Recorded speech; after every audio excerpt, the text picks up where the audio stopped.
بسم الله الرحمن الرحیم.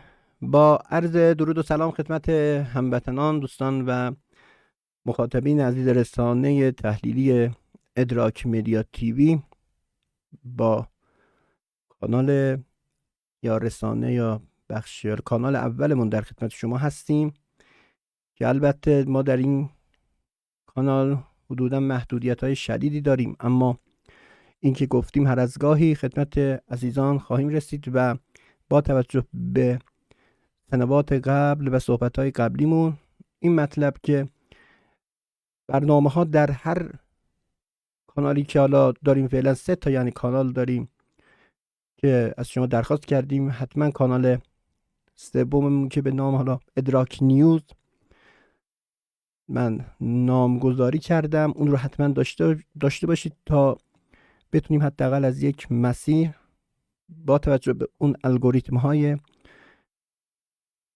یوتیوب بتونیم عرض به قول معروف سربازیمون رو سر جاش بیاوریم و تماما این هم به پشتوانه حمایت شما بزرگواران از رسانتون و رسانه خودتون خواهد بود. خلاصه بنده تا قهرمانی هستم از سر ایران، آذربایجان دلیر و شجاع، برای شیران و سردارانی چون ستارخان، باقرخان و شهریارها و همچنین فرمانده بزرگ هم مقاومت و هم 8 سال جبهه و جنگ تحمیلی که اتفاقا اسفند ماه برای ما در آذربایجان اسفند خاصی هست. همیشه سردار بزرگوار شهید حاج مهدی آقای باکری که اول اسفند رو ما با شهادت حمید آقای باکری، برادری که هیچ وقت بر نگشت و از آقا مهدی برادرشون سوال شد که اگر اجازه بدید بریم جنازه حمید آقا رو برداریم بیاریم، که ایشون در جواب گفتن اگر بنا هست حمید ما بیاد بایستی همه همرزمانش هم برگردد. آیا چنین توفیری وجود دارد؟ گفتن که نه. و حتی اعلام کردن که حتی برای برگرداندن پیکر پاک و مطهر حمید آقا شاید تلفات هم بدن، ولی حتی حاج مهدی آقا روی برادرش هم در اون امتحان بزرگ هم حتی حاضر نشد ریسک بکند و تا همچنین خود ایشان هم پیکرشون تا به الان نیامده. خیلی جالب است. هر سه برادر، یک برادرش به دست طاغوتی ها و رژیم سابق شهید شد و اعدام شد یا هرچی و اصلا جنازش مشخص نشد در کجاست، قبرش کجاست. و جالب هست حمید آقاشون هم که بعداً به عنوان برادر کوچکشون بود، ایشون هم مفقود الاثر هستن و همچنین خود حاج مهدی آقا مفقود الاثر هست و ما افتخار میکنیم که از دیار چنین فرماندهان بزرگی هستیم و یدک میکشیم نامش را. اما با توجه به آن خونهای شهدایی که ریخته شده و برای اونایی که به دنبال کسب قدرت و به دنبال رانت و به دنبال اولیگارشیسم دولت و نظام رو دارن و میخوان سمت سرمایه داری که کلا مسیر رو ببرن اون بر ریل گذاری هایی که ما در دولت 13 شهید رئیسی که به درستی و در پیشرفت و در رشد طرحهامون تا جایی که برای پیشرفت و رشد طرح بعدی حدود 7% 8% ما از جایی که -0 بودیم در دولت 12 به سمتش خیز برداشته بودیم که متاسفانه این اجل و این پیش آمد و بسیار پیش آمد مشکوک از حادثه سقوط بالگرد حامل ریاست جمهوری و برخی هیئت دولت و شهدای بزرگواری که من جمله شهید بزرگوار امیر عبداللهیان به عنوان امیر دیپلماسی ما به نظرم و تنها دوره‌ای که دیپلماسی ما به صورت انقلابی و واقعا اقتدارگرا و اقتدار مندانه در برابر هژمونی غرب و هژمونی استکبار ایستادگی کرد. غلام علی رشید فرمانده قرارگاه خاتم الانبیاء سپاه گفت این آقای رشید رو اینطور مد نظر بگیرید که اگر بخواهد جنگی یا چیزی اتفاق بیفته، عملیات انجام بشه، طراح جنگ و آغاز کننده و حتی پایان جنگ رو هم رشید تصمیم گرفته و شاید رهبری بهش تمکین بکنه. یعنی تا این حد میخوام بگم که ایشان یک مقام شاید در طبقه بندی یا اصول بگیم که خب 100% رئیس ستاد مشترک که خب سردار باقری هست، همهشون به عنوان مقام بالاتره و بعد مثلا بیایم بگیم که فرمانده کل سپاه و بعد همینطور درجه بندی بکنیم ارتش و با همینا رو، شاید مثلا غلام علی رشید رو در درجه مثلا بسته های دوم سوم پایینتر پیدا بکنیم. نه خیر، اما من میخوام بگم که در صورت اگر جنگی میخواد صورت بگیرن، از همهشون بالاتر در بالاترین پله به عنوان طراح و آغاز کننده یا پایان دهنده این جنگ ها و مغز متفکر نیروهای نظامی به حساب میاد سردار غلام علی رشید که اکثر آمریکایی ها، اکثر قدرت های نظامی هم رو این فرد بسیار یعنی زوم هستن. همینایی که دارن امروز از بحث مذاکره با غرب و رفتن و سازش کردن و امتیاز دادن و این دروغ ها، امتیاز گرفتنی وجود نداره، امتیاز دادن. ما چیزی که از مذاکرات ظریف و همین افرادی که الان هم مدعی مذاکره هستن از همان ابتداء دولت سازندگی که اینا اصلا از همان اولین بگم شاید قرارداد رسمی بین ایران و جهان 1998 قرارداد آتش بس که چقدر ناقص و اشتباه و ما نتوانستیم به حتی به اولیه هامون، اولین چیزی که باعث خسارت داده میشد رو ما نتونستیم اینو حداقل بگیریم، یا حداقل نرفتن اینا دنبالش که باعث مجبور بودن که میرفتن و غرامت میگرفتن، چون که اینها خودشون ضرر نکردن، بچه از دست ندادن، جانباز در خانه هاشون نداشتن و ذاتاً اصلا جنگ رو درک نکردن، چون که مثلا کسی مثل ظریف نمیتواند درد جانبازان ما رو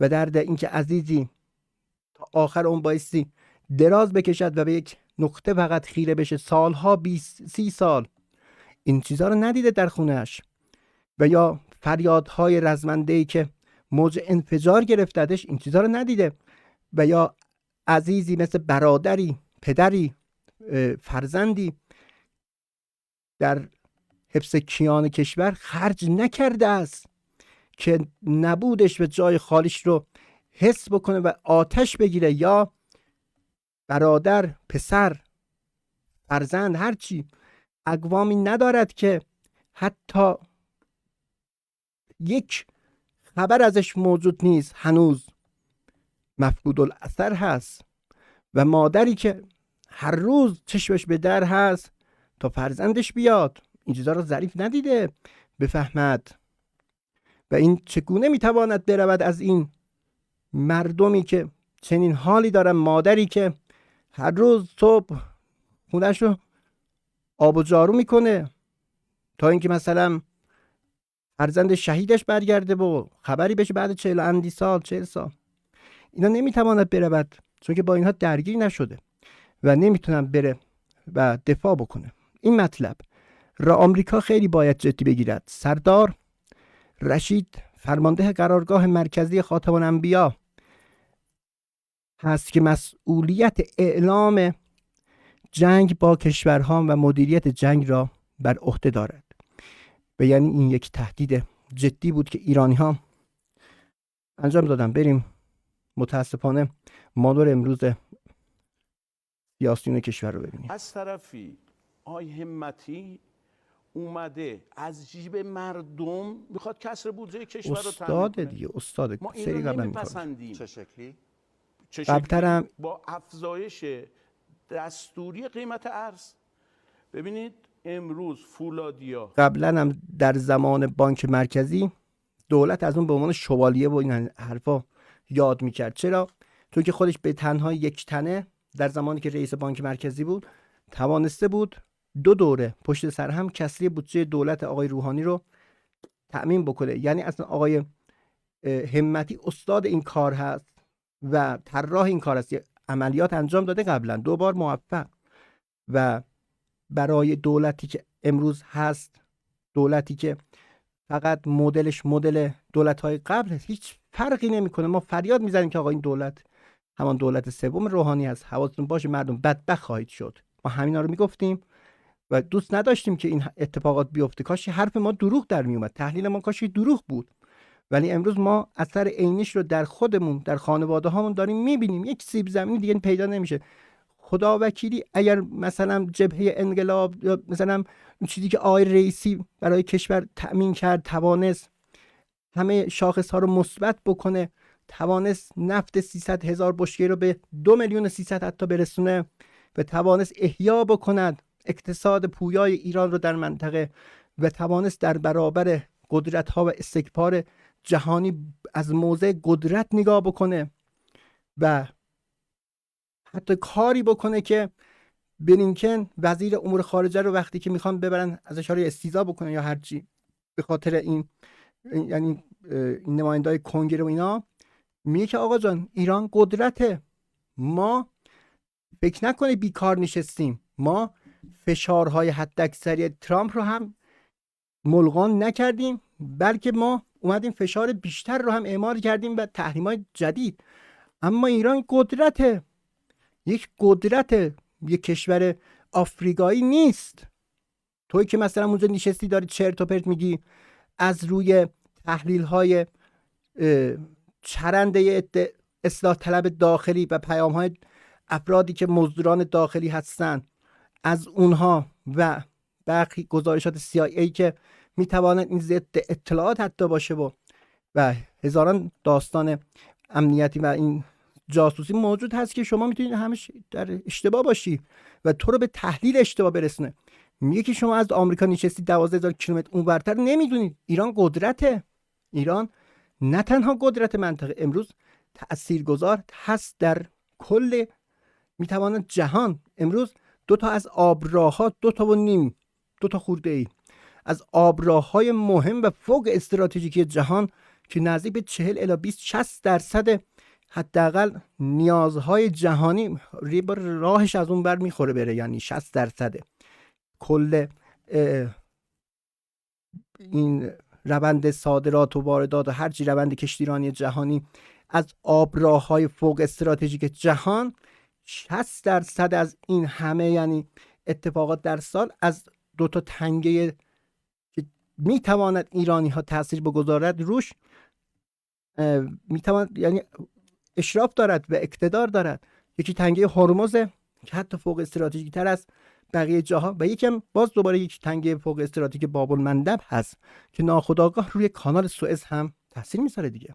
پس 2 تا با نصفی میشه دیگه. ایران قدرت اعلام و ایجاد اختلال در 2 تا تنگه فوق استراتژیک جهان و یه نیم تأثیر هم روی کانال سوئز داره. همانطور که 7-8 میلیارد دلار امسال کانال سوئز و مصری ها میگن ما ضرر کردیم به خاطر اینکه خب حوثی ها رشراش و بندر ایلات یهودی ها و صهیونیست ها رو تعطیل و به فنا داد دیگه، کلا ورشکست کرد. حدود 90% نیروهاش رو تعدیل کرد و بعد 100% شد و الان نمیدونم باز فعال شده یا نه. اما اگر جنگ برگردد همان آش و همان کاسه است. یعنی این نشان داد بندر ایلات میتواند هر لحظه تحت ضربه قرار بگیرد و این رو بلینکن به این نماینده و نمایندگان کنگره توضیح میداد. ایران قدرته، همانطور که فرماندهان سندکام علنا اعتراف میکنن. و اما کسی هم وقتی میشه اینا رو نگاه میکنه، ای آمریکایی یک استراتژیست اینا رو نگاه بکنه، خب مشخصه که دچار تحلیل اشتباه میشه دیگه ها، حساب کتاب اشتباه میکنه. بله، ولی واقعیتش اینه که هست میبینید. پتروشیمیاست. برخی صادر کنندگان این که عمده هستند و از راندهایی هم برخوردار هستند، اینها نونشون در این وضعیتی است که قیمت ارز بالا بره. حالا این از جیب کی در میاد؟ از اون کشاورز و از اون روستایی دور افتاده که هم در حوزه بنده و 290 نماینده از جمله همکاران عزیز تو جیب سهامداراشون هم میره ها، یعنی به هر حال حالا سهام هم دارند اینها. وقتی دلار از 60,000 تومان به 90,000 تومان میرسه، به هر حال بله صادر کنندگان فولاد و نمیدونم نفت و غیر عمده اینها به هر حال این درآمد رو میذارن توی جیبشون، اما تو همون واحد عرض کنم که فولادی و نفتی و غیره کارگرش تواناییش از دست میده.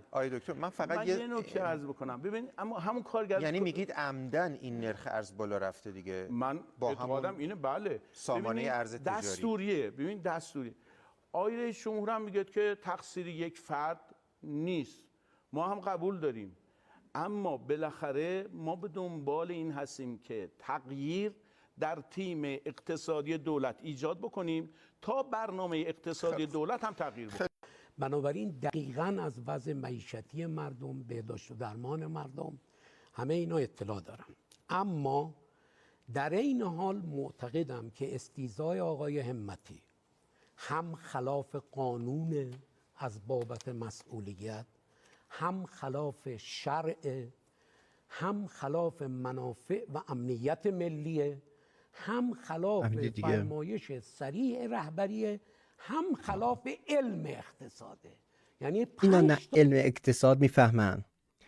علم اقتصادی که ما بارها توضیح دادیم، این آقای فریدمن علنا میگه که آقا این اقتصاد هست و این علم اقتصاد است که شکست خورده و باعث این همه بدهی کشورهای پیشرو در صادرات، واردات، بیزینس، دیگه از این بهتر هر چقدر به عنوان اقتصاد و قطب برتر جهان میشه، بدهیش از همه بیشتر میشه.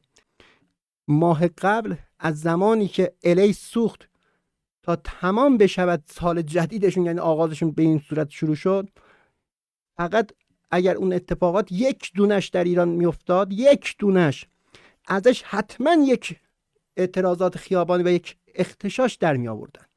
چرا؟ چون که ملت ما یک از این ور خورده به امنیت و راحت طلبی، اطرافش میبینه کشت کشتار، در کشورش یه ترقه هم صدا در نمیاد. خب از اون ور هم فازهای آزادی میگیرن و از اون ور هم به دنبال لخت کردن همدیگن. خب نمیشه که آقا جان یا این ور یا اون ور، وسط نداریم، ضرر میکنی. یا مدل قذافی یا بدون قذافی، برید ببینید چه اتفاقاتی افتاده. الان هم دارن از استیضاح یک مدیر و یک وزیر فاسق راندخار زد و بند کن داره در حد اینکه حرام هست استیضاحش. نعوذ بالله، انگار مثلا از وزرای حضرت صاحب از زمان هست، بگیم که خب اینا اشتباه نمی‌کنن و بس حتما یک دلیل، یک کینه هست این وسط. اما کسی که دزد مردم، جیب مردم هست و توانسته بود قبلا از جیب مردم بردارد و بودجه رو تامین بکنن، امسال و این بار هم اومده همین ترفند رو در زدن جیب مردم، کلاهبرداری درجه یک، رفته علمش رو خوانده و فهمیده و قشنگ انگار لامصب از اقتصاد فقط زدن جیب مردم رو بلده و دست مردم هم بهش نمیرسه. این نمایندگان مردم ما هست که خودشون رو چپه کردن، داره حکم حلال حرام میدهد. مردک این نمیدونم مال کدوم شهر و روستا هست، ولی آبروتون رو داره میبره این مردم.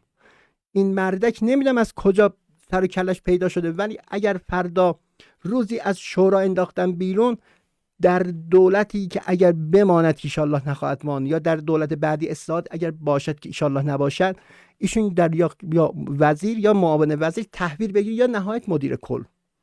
من اینها میگم اینا بستن، اینا پستا رو گرفتن و تازه این داد و بیدادی هم که در این گفتگو کردن شیرینیش واریز شده از قبل، حساب کارت به کارت انجام شده. بدانید چه کسانی رو دارید انتخاب میکنید کسانی که شما رو به روز لیبی میخوان بندازن، به فریادهای معمار صادقی و به کشتار مردم عراق و افغانستان میخوان به اون روز شما رو بیندازن. اما شتر در خواب بیند پنبه دانه. ادامش خلاف بیان یه جور گناه کبیره، یه من گناه کبیره است. تلقی کردم. خب حالا چرا امیدوارم بذارید، ما بگم بحث رو از نظر آقای علم اقتصاد چرا خلافه، از نظر شرع چرا خلافه، از نظر منافع ملی بسیار. چرا خلافه. میرسیم بهش. آقای دکتر بحثم اینه که این موضوع تاریخی بوده، مشکلات آقای در قشقایی. طی 20 سال اجازه بدید. گذشته ایجاد شده، بسیار. نه در طی 3 ماه. آقای حاجی آقای علی بزرگوار، قشقایی. شما 3 ماهه آقای حاجی دلیگانی یه لحظه اجازه بدید. آقای قشقایی آقای قشقایی دیگه خواهش کردم دیگه. اینجا فکر میکنن استاد خیلی خوب. دانشگاه نیست به خدا. نه اینجا عملیاتی باید صحبت می‌کنیم. ما به خاطر همین می‌پرسیم آقا چرا به خود آقای سمساری برادر اجازه بده. خب بد جور خودشو محکوم خب، کرده حالا شما و بفرمایید. بد جور تناقض استیضاح کننده. چرا خودش اعتراف کرد که این چند تا وزیر رو استیضاح کرد. معنای این چیه؟ معناش اینه که ساختارت غلطه، نه همتی یا دیگری مقصر. حالا اینو اگه ساختارت درست بود تمام وزیرا رو به خط نمی‌کردی. معناش اینه که رأی استیضاح هم پشتش معناش بوده. اینه که کسری بودجه داری. معناش اینه که ولی هیچ گرون شده. آقای چرا قشقایی زمانی به که من شما نگید، با خودشون. معنا عرض کنم. خیلی خوب. چرا زمانی آقا که به من بگید، ارز نیمایی بود آقای عزیز، شما 700,000 میلیارد تومن توی 6 ماه به مردم در آوردی. 700,000 میلیارد تومن آقای حاجی دلیگانی کسر بودجه نباید از جیب مردم تامین بشه. کسر بودجه یعنی از جیب مردم در آوردن. آقای حاجی دلیگانی 700,000 تا جواب بدی. میلیارد تومن بودجه خواهش دیروز کردم. کسر بودجه داره. آقای- تو تصویب نکردی. تو از جیب مردم نگرفتی. آقای قشقایی یه لحظه خیلی خوب. یه آب دیگه میل کنید. یه آب دیگه میل کن. یه لحظه بذارید من یه لحظه اجازه بدید. آقای میدونه چرا؟ چون شما نمیخوای حقیقت رو بپذیری. شما نمیخوای باورت بشه که حبوبات را بی جهت صادر میکنن، از اون طرف حبوبات رو قابل میکنن. آقایون عزیزان ارز نیمایی بود ولی خود مرغ گرونتر بود. خیلی خوب. شما الان من مطمئنم آقای قشقایی یه لحظه هیچکی نمیفهمه. من الان مطمئنم. کسر بودجه تصویب کردی. الان تو تصویب کردی. من اجازه بدین 800,000 میلیون تومن تو ظرف 6 ماه زیر مردم در میاری. من میگم هیچ کدوم از مردم یه لحظه آقای قشقایی دیگه همه چی رو از عالم ابوالبشر نیار وسط. صبر کنید. منی که هر کسی به وظیفش عمل نکرده. نه دیگه آقای قشقایی نگفتم سیاسی کدوم دولته. من همین دیگه متاسفانه رعایت نمی‌کنید. آقای قشقایی چرا فقط یک وزیر رو انداخت؟ حرف تو منطقی آقای قشقایی وظیفه ما انجام میدم. حالا ممکنه میشه غیر منطقی هم خواهش وظیفه کردم آقای حاجی دلیگانی کاش اینجا این مثل قشقایی که داره صدای چیزش هم هست، میدونی فقط داره این مثل فاحشه‌ها هوشیاری میکنه و فاحشه‌ها رو دیدی چطور میدون داری میکنن. اینا فاحشه‌های سیاسی ما هستن. مرده ولی فاحشه است دیگه، ولی سیاسی داره هوشیاری سیاسی میکنه. داره به دلیکانی که موافق استیضاح همت هست، زیرا به سنوات قبل حالا سابقش مشخصه دیگه، قبلا هم جیب مردم رو زده و میگه که این مردم گناه داره.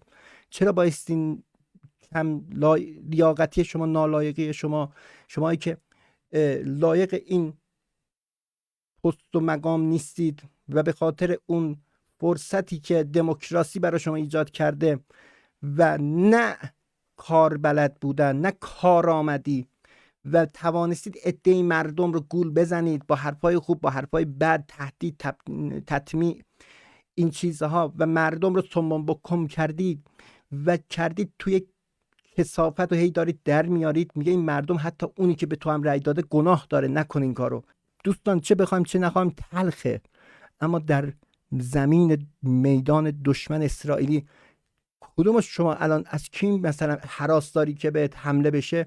الان در کنار اونها ایستادن دارن شمشیر میزنن، از هر کسی، آمریکا باشه و اسرائیل باشه و هر غرب باشه و شرق و هر کوفت و زهر ما. امروز حق و باطل انقدر شفاف هست وضعیتش، فتنه و این فضای فتنه انگیز انقدر شفاف هست که داره میاد تو رو بگیرد دوباره، که من کمترین میتونم بفهمم.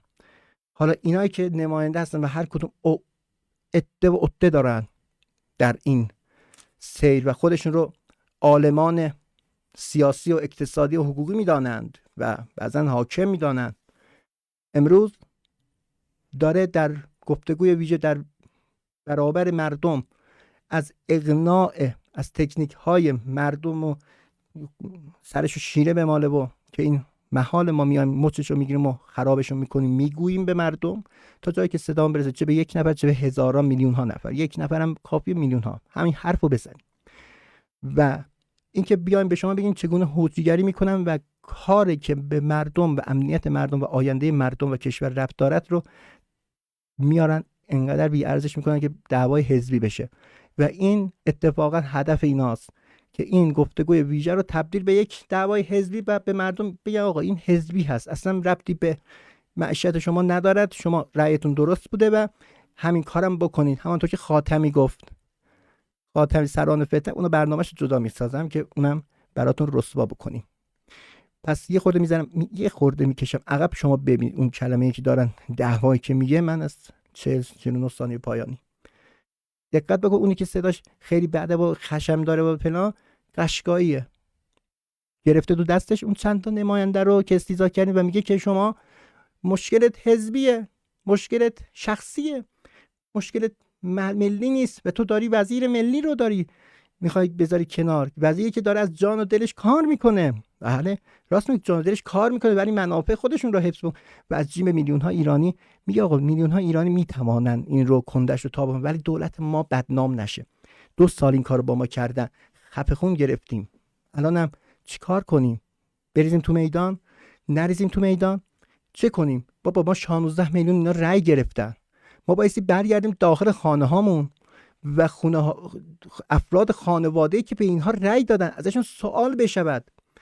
میدونم 90% این خواهد بود که اگر اینها نمی اومدن تندروها می اومدن، طالبان می اومد و فلان. مگر رئیسی طالبان بود؟ مگر همین رئیس رو میگفتن که دیوار میخواد بکشه؟ ببینینو. نه وایسا.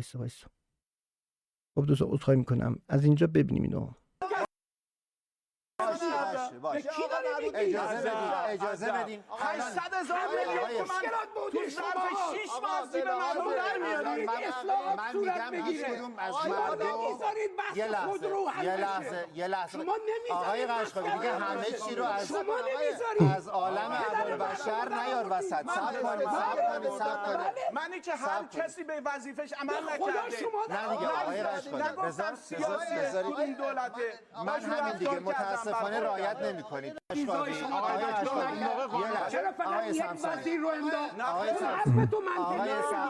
قشقایی وظیفه من انجام میدم. حالا ممکنه خواهش کردم آقای حاجی دلیگانی کاش اینجا هم مثل مجلس میشد صدا رو.